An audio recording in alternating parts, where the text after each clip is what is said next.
everyone, and welcome back to the Royal News Channel. I'm Mary. And I'm James. It's great to be with you. Today, we're jumping into a really unique story. It connects, a huge media icon with that royal couple everyone talks about. Yeah, right. We've got some fascinating bits here, pulled from excerpts about what's being called Oprah's royal duck drama. Seriously.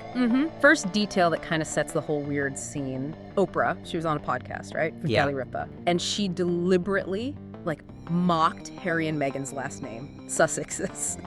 Made a big deal out of exaggerating it. But then, that little moment, it sort of spiraled into something, well, way more surreal. Oprah called it the most surreal moment, which was this pathetic duck chase story. Hang on. Pathetic duck chase. Yeah, so Oprah says it was Easter Saturday, and Prince Harry calls her, actually calls Oprah. The Oprah Winfrey. Yep.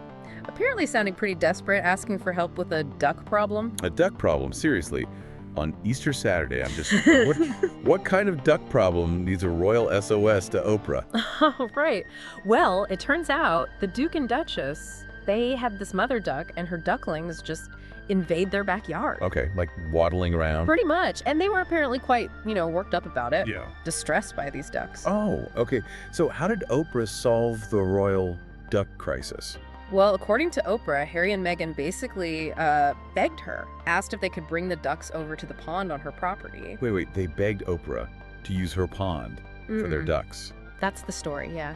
Take the little animals over to her place. That is unexpectedly normal, but also completely bizarre for people of their, stature, leveraging Oprah for duck relocation services. I know. Please give this video a like, and don't forget to subscribe to the channel. It really helps us out. If it's actually true, I get the feeling the ducks were doing just fine until they got involved, almost suggesting they caused the problem. Traumatizing the mother, grabbing the ducklings, and taking them to a place the mother doesn't even recognize as safe. Any sane person knows that a mother duck doesn't want a crowd around her and her babies. So from this perspective, their actions weren't just unhelpful, they were actively harmful or, ignorant of basic animal instinct.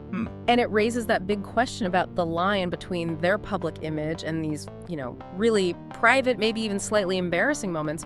Where is that line anymore? Harry and Meghan still do anything for attention. Right. Implying the whole thing just shows that Harry and Meghan have nothing to do all day. Traumatized her. By grabbing the ducklings, apparently, and taking them somewhere the mother doesn't even recognize as safe. Harry, a dunce who has zero patience. Wow. Any sane person knows a mother duck doesn't want to crowd around her and her babies. He insisted the ducklings had to be moved immediately, and this is supposedly proof of how selfish, spoiled, and rude he is. Harry as still a boy with a narcissistic wife whose ego is out of control. That's incredibly harsh.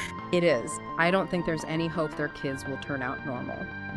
So it's clear this duck incident is being used to really hammer home a very particular and very negative view of them. Exactly.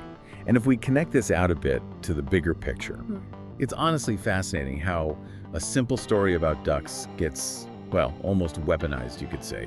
Used to reveal supposed flaws in character or hidden motivations. It really highlights the power of narrative, Exactly. It really pushes you to think about the stories we consume, doesn't it? And how easily everyday actions can be twisted or reframed to fit a story someone already wants to tell, especially with famous people. What does that say about how we as the audience process these things? That's maybe something we're thinking about.